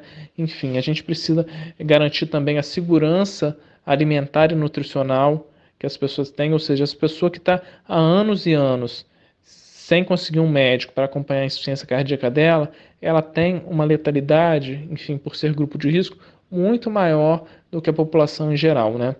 E isso a gente tem visto, a população que está muito tempo sem médico, que não tem um remédio para hipertensão, que não tem isso e aquilo.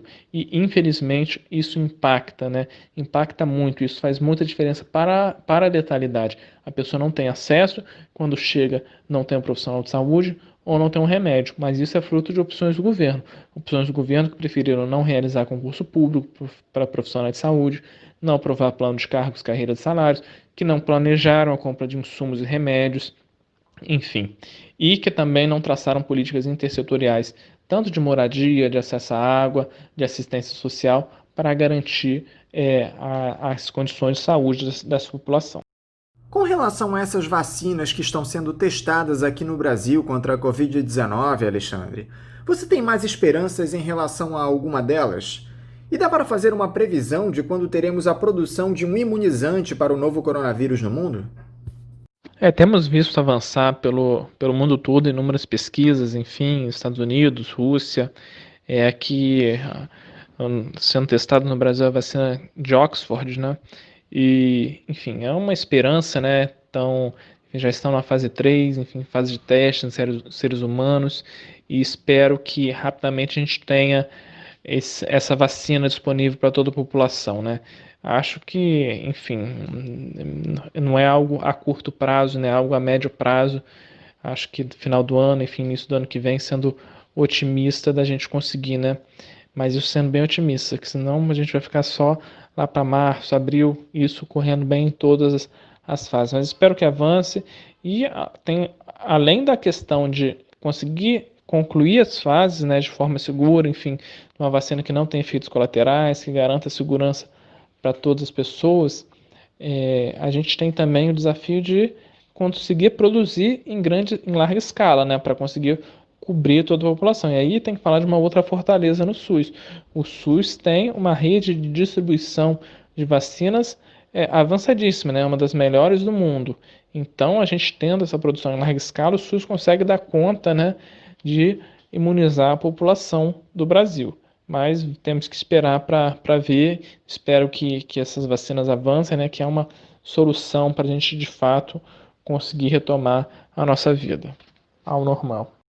Alexandre Telles, muito obrigado por mais essa entrevista aqui para o Faixa Livre. Eu desejo a você um ótimo dia e um forte abraço. Eu que agradeço novamente o convite. Obrigado e um bom dia a todas e todos.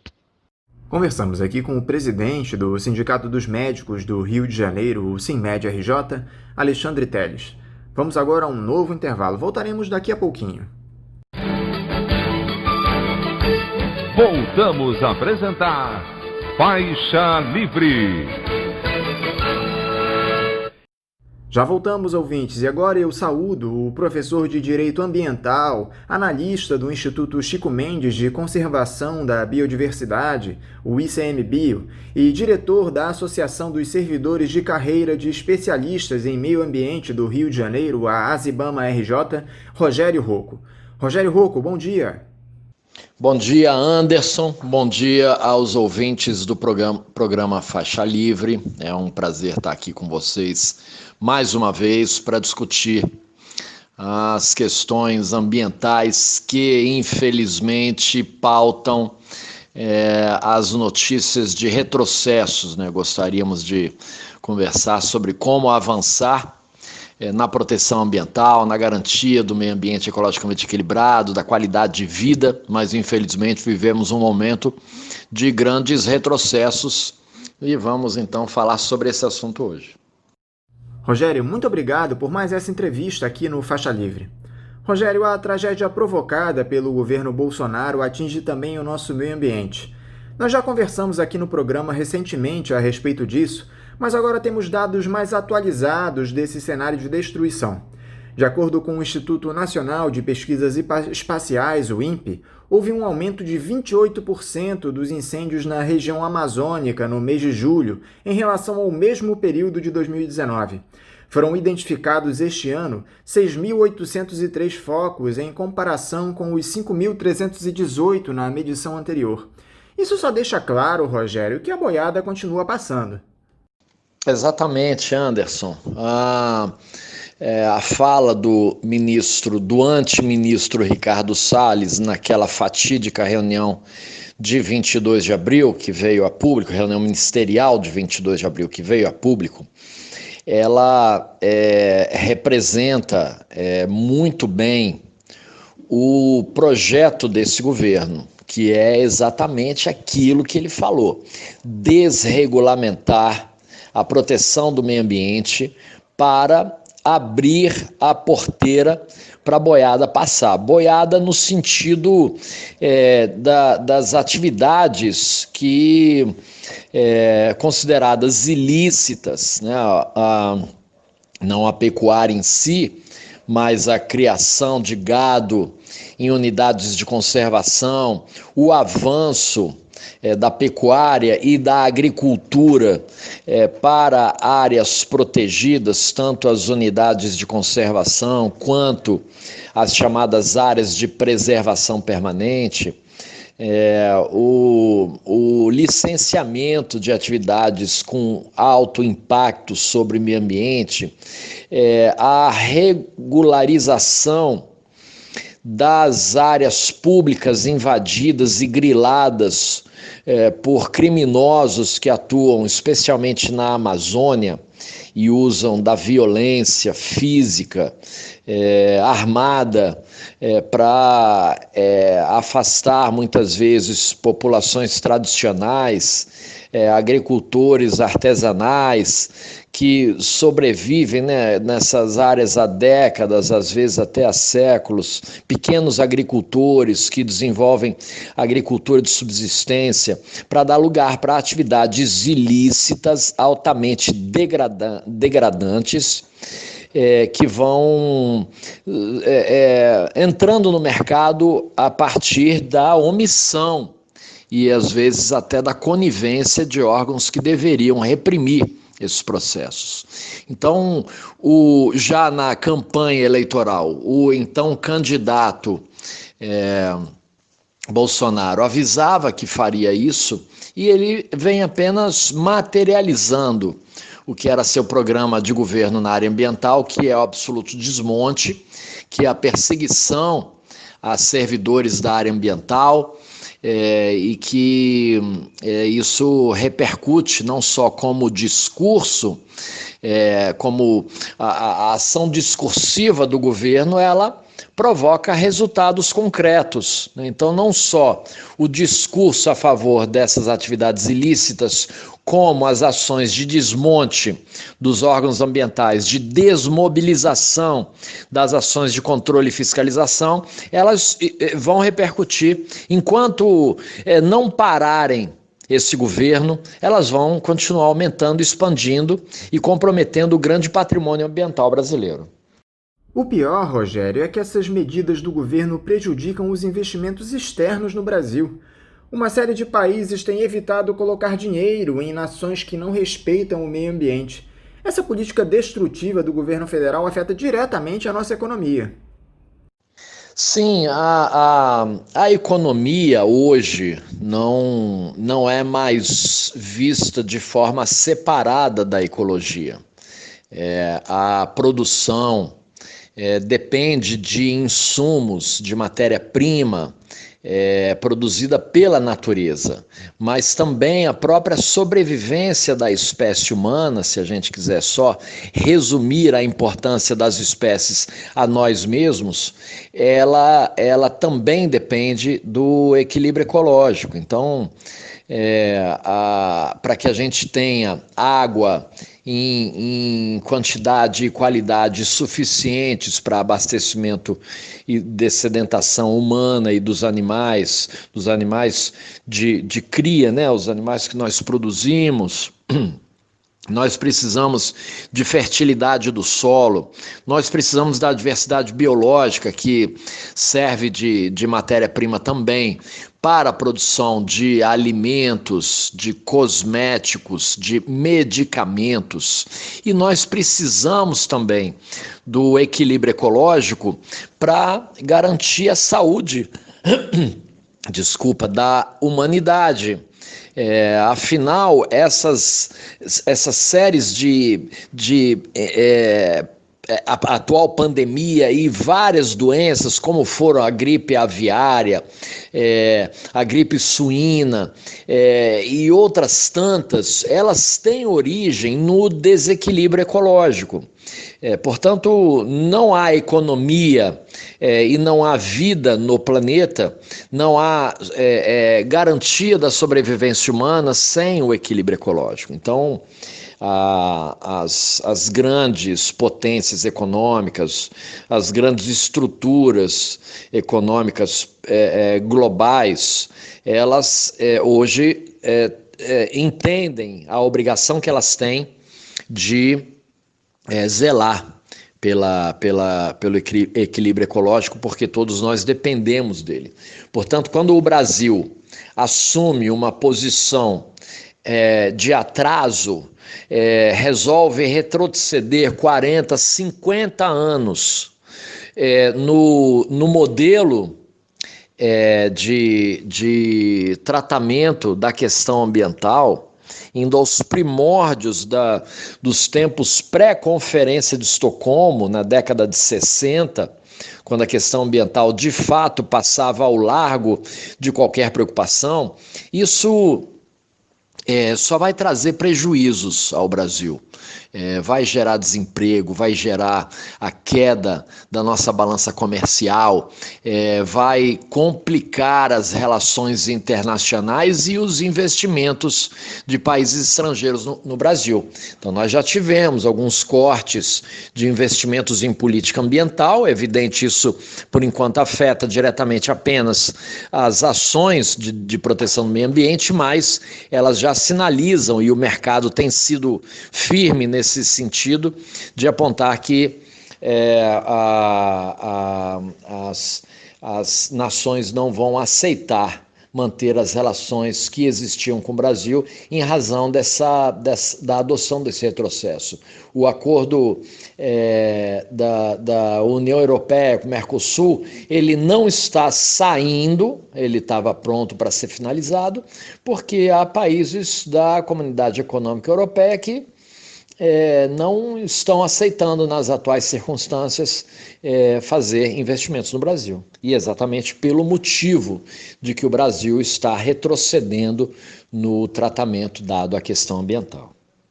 Justamente por conta disso, Rogério, o vice-presidente Hamilton Mourão, que preside o Conselho da Amazônia, se reuniu no mês passado com esses investidores estrangeiros para tentar mostrar que o Brasil está agindo contra esses crimes ambientais. Você acha que essa simples reunião pode fazer com que as grandes corporações voltem a investir no Brasil?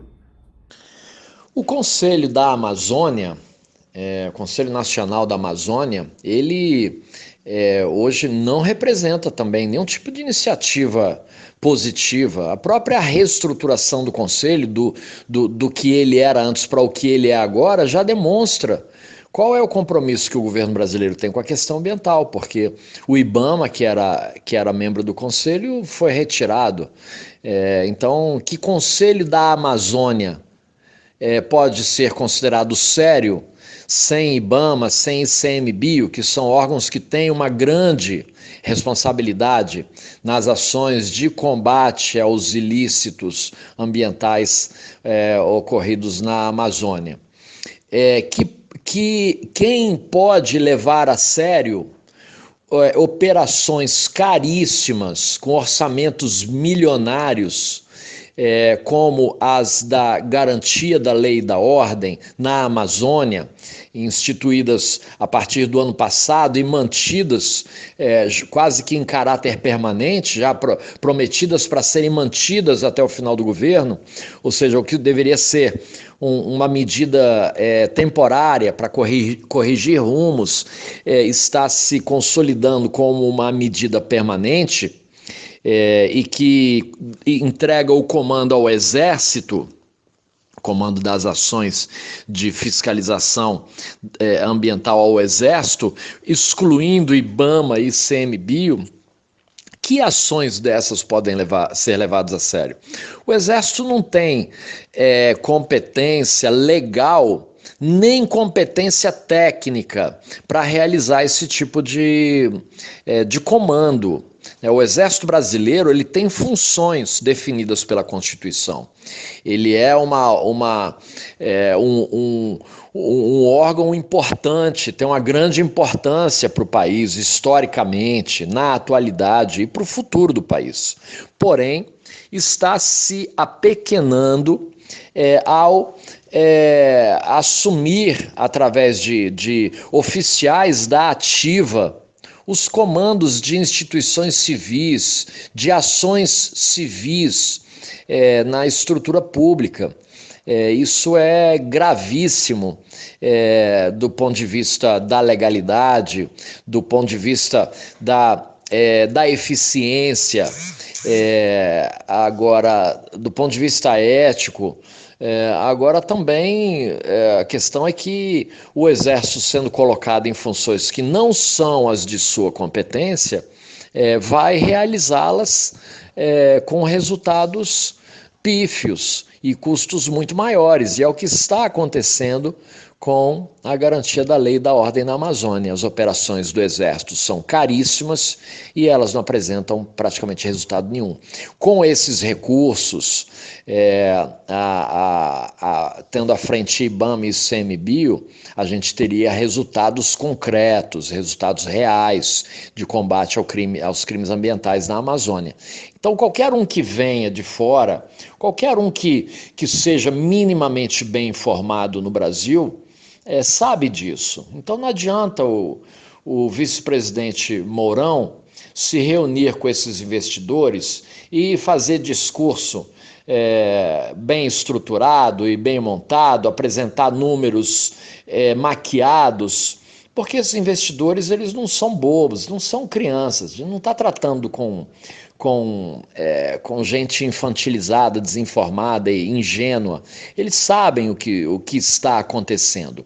E se eles chegaram ao ponto de dar publicidade a ameaças de que poderão cortar investimentos, novos investimentos, e inclusive suspender investimentos em curso, é porque chegaram no limite, porque perceberam que, pelas vias normais, pela diplomacia, já não há mais caminho para sustentar os investimentos no Brasil. Então estão partindo para um método bastante radical, que é fazer ameaças ao país. E não é com uma reuniãozinha, no qual o vice-presidente apresenta lá alguns dados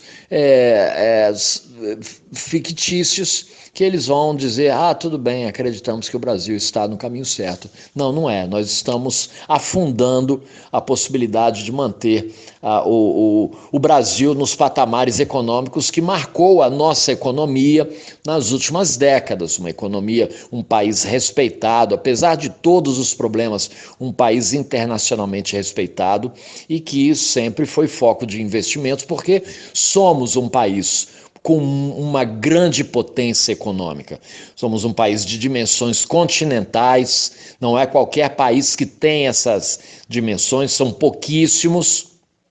Temos uma diversidade biológica gigantesca que nos permite um potencial de produção, como eu já disse, de alimentos, de medicamentos e de cosméticos, que são indústrias poderosas no mercado internacional.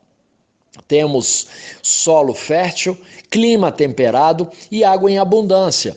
Essas características do Brasil é que nos fazem uma grande economia. Mas se a gente começa a atentar contra essas características, é evidente que isso vai refletir na economia direta e indiretamente. E como fica a situação do ministro Ricardo Salles diante de tudo isso, Rogério? É bom lembrar que o Ministério Público Federal já pediu o afastamento do titular da pasta do Meio Ambiente.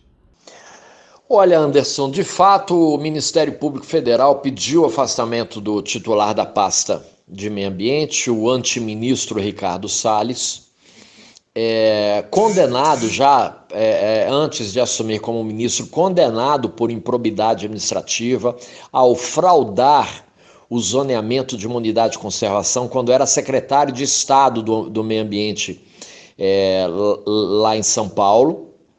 E Então há uma expectativa, inclusive há uma campanha nas redes sociais de Fora Salles. Eu, sinceramente, eu acho que a saída do Salles do Ministério do Meio Ambiente não muda nada, porque o que a gente tem nos ministérios são as pessoas que estão com maior estabilidade, são aqueles que fazem representar com maior nitidez e maior eficiência o projeto do presidente Bolsonaro. Então nós vimos lá que quando o Moro já não quis mais representar esse projeto, representou por muito tempo. A hora que ele quis pular fora, virou inimigo. Vimos que quantos ministros da saúde já passaram e que quiseram exercer a função de ministros e foram exonerados. Hoje temos lá um general que se submete. Ele está ocupando interinamente o posto porque o ministro da Saúde é o presidente Bolsonaro, impondo ao Ministério da Saúde o seu desconhecimento sobre a matéria e as suas crenças sobre a saúde brasileira, com cloroquina e outras fantasias alucinógenas. No Ministério do Meio Ambiente, o presidente Bolsonaro está muito bem representado. O antiministro Ricardo Salles, ele cumpre fielmente a agenda que o presidente deseja que ele cumpra. Portanto, a saída dele não vai mudar em nada. Ele tem, ao invés de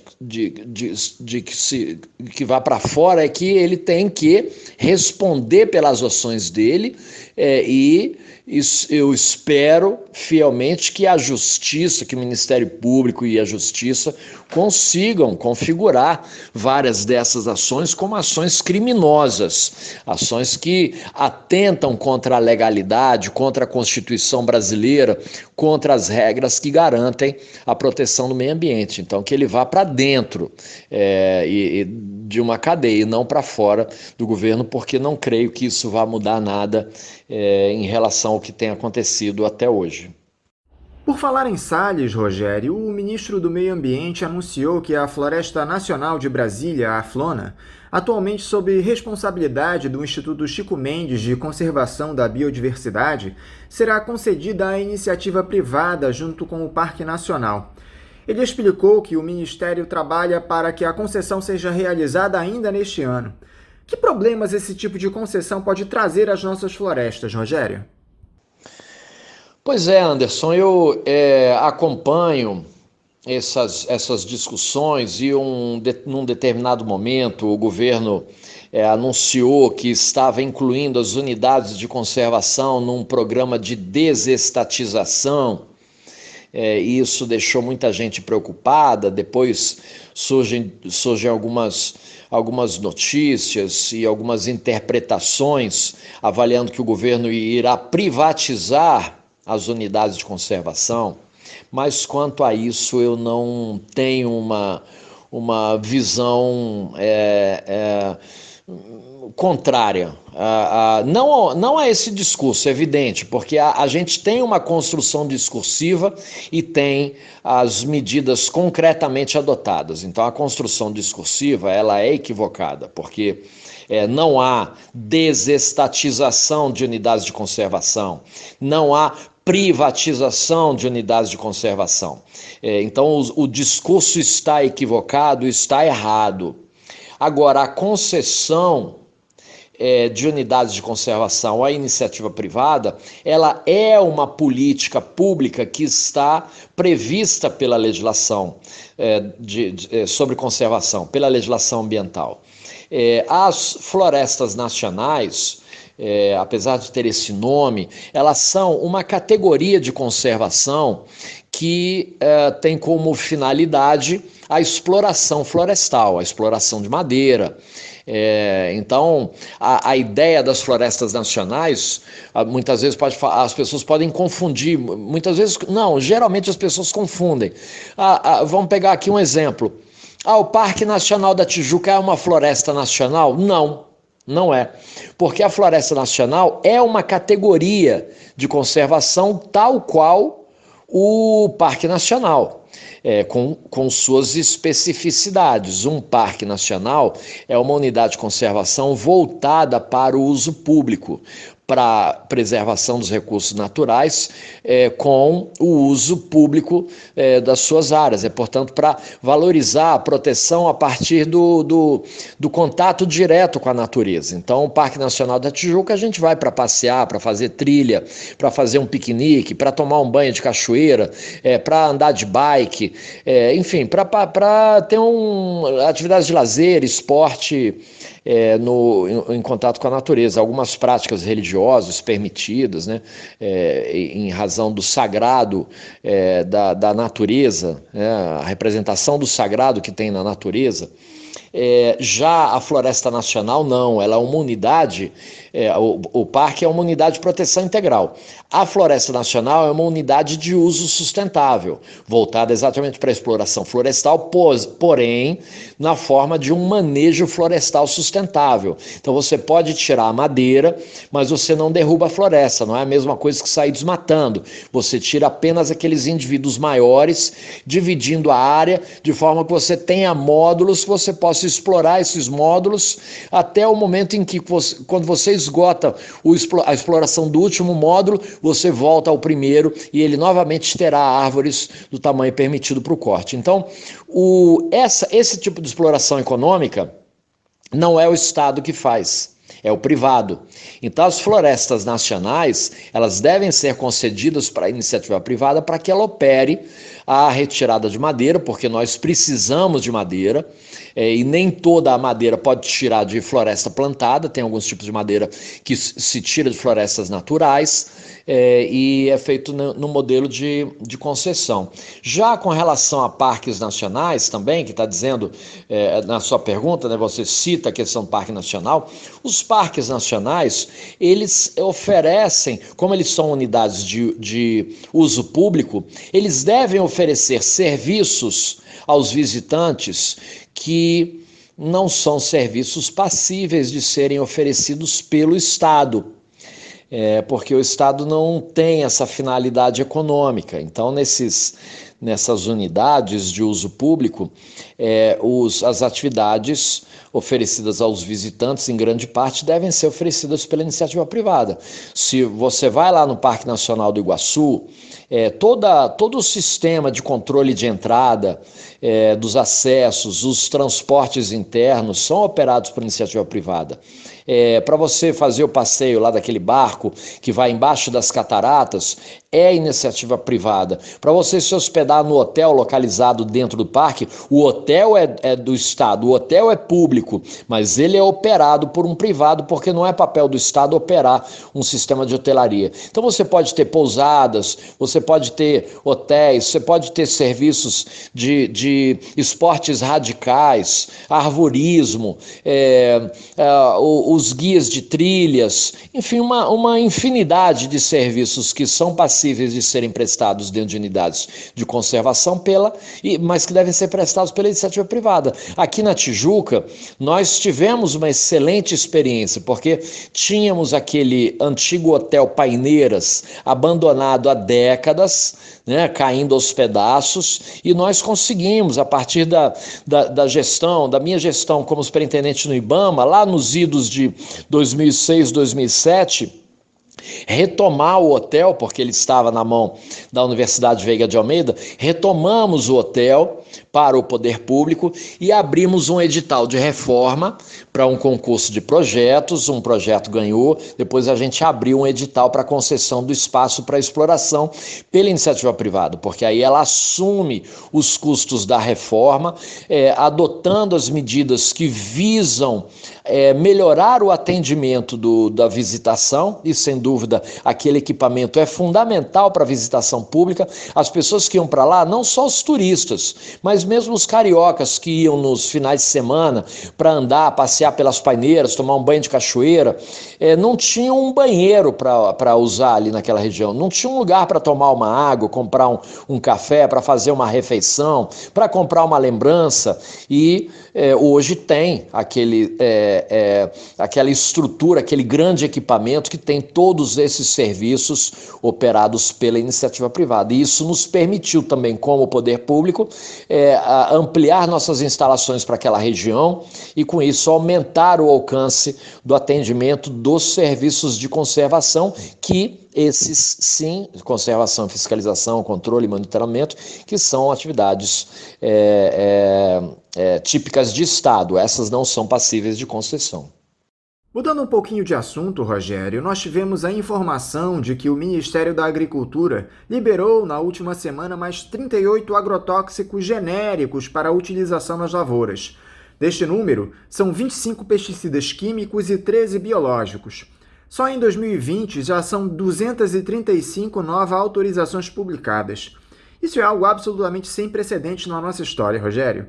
O mal que esses agrotóxicos causam à saúde das pessoas é completamente deixado de lado por esse governo. O compromisso é apenas com os lucros. Olha, com relação à questão dos agrotóxicos, de fato, o atual governo ele extrapolou todos os limites na concessão sem controle de agrotóxicos que são proibidos em inúmeros países, inclusive nos países de origem dessas indústrias, de grandes transnacionais, e no ano passado já bateu o recorde histórico de concessão da utilização de novos agrotóxicos. Agora, é importante que a gente seja justo em apontar que, por mais que esse governo tenha extrapolado todos os limites, os governos anteriores atuaram com intensidade menor, mas da mesma forma. Há no Brasil um sério problema que o capital do agronegócio ele domina as estruturas de poder em todas as esferas. Então, a maior bancada no parlamento, a maior bancada temática do parlamento é do agronegócio. Apesar se a gente olhar assim, qual a proporção da população, né? A gente tem 85% da população brasileira em áreas urbanas, 15% nas áreas rurais. Então, se fosse por representação de voto, seria justo que houvesse uma repartição, né? Que o número de voto, o número de parlamentares do agronegócio fosse equivalente aos eleitores das regiões rurais do Brasil, que é onde eles atuam materialmente, fisicamente. Porém, essa não é uma equação matemática, tem uma outra natureza, que é política e econômica. Então, o agronegócio, como é uma grande atividade, como movimenta muito dinheiro, a gente viu quando abrir a caixa preta da JBS, quando a gente vê assiste denúncias sobre os esquemas sustentados pela JBS, que financiou candidatos de todas as esferas, a gente vê que há um potencial econômico muito grande e, portanto, eles conseguem formar grandes bancadas e impor nos parlamentos e nos poderes executivos e nos poderes judiciários impor as suas vontades através da força da grana que ergue e destrói coisas belas, como já dizia o nosso querido Caetano Veloso. Então, esse capital que é nacional, mas que é também transnacional, que vem de grandes corporações, que financiam nossa assistência técnica a agricultores do Brasil, a BASF, a Bayer, a Monsanto, que são grandes transnacionais operando no Brasil, vendendo tecnologias que se vinculam ao uso dos seus produtos, dos seus agrotóxicos, como a produção de transgênicos, que hoje já domina integralmente a produção da soja brasileira, que domina majoritariamente a produção de milho e que tem avançado na produção de algodão e alguns outros produtos fortes no Brasil, elas ditam às suas regras, e acaba que, em razão disso, os governos atendem às suas expectativas, com a diferença de que alguns governos anteriores tentavam, pelo menos, mascarar alguns limites, impunha eventualmente algum tipo de controle, e o atual governo não tem esses parâmetros, né? Abre livremente o Brasil para a entrada desses novos agrotóxicos. As consequências disso são adoecimento e morte das pessoas, dos trabalhadores do campo, que muitas vezes operam a utilização desses agrotóxicos sem os equipamentos de proteção individual, das pessoas que moram nessas regiões, os familiares dos agricultores, porque muitas vezes essas nuvens de inseticida se espalham e contaminam a atmosfera de uma grande área de influência desses locais de plantio, afetando crianças e com isso afetando o desenvolvimento dessas crianças do campo, mas também afeta a população das cidades, porque os alimentos que chegam para nós, eles chegam com altas cargas de agrotóxicos.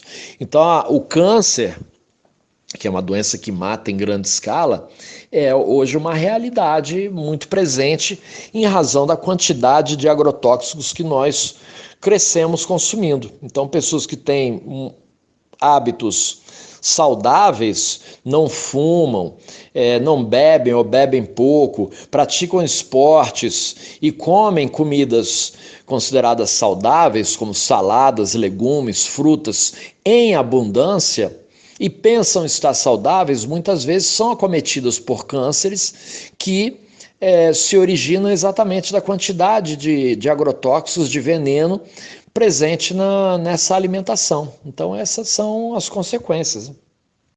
Rogério Rocco, muito obrigado por novamente conversar aqui conosco no Faixa Livre. Eu desejo a você um ótimo dia e um forte abraço. Anderson, eu que agradeço a oportunidade, esse espaço privilegiado do Faixa Livre para a gente falar desses assuntos tão importantes. Então, obrigado mais uma vez por essa oportunidade. Um forte abraço a você e a todos os ouvintes. Conversamos aqui com o professor de Direito Ambiental, analista do Instituto Chico Mendes de Conservação da Biodiversidade, o ICMBio, e diretor da Associação dos Servidores de Carreira de Especialistas em Meio Ambiente do Rio de Janeiro, a ASIBAMA-RJ, Rogério Rocco. E vamos encerrando a edição de hoje do Faixa Livre, convidando vocês para amanhã, a partir das 8 da manhã, estarem aqui novamente na Rádio Bandeirantes 1360 AM para mais uma edição do programa. Um abraço a todos vocês e até amanhã!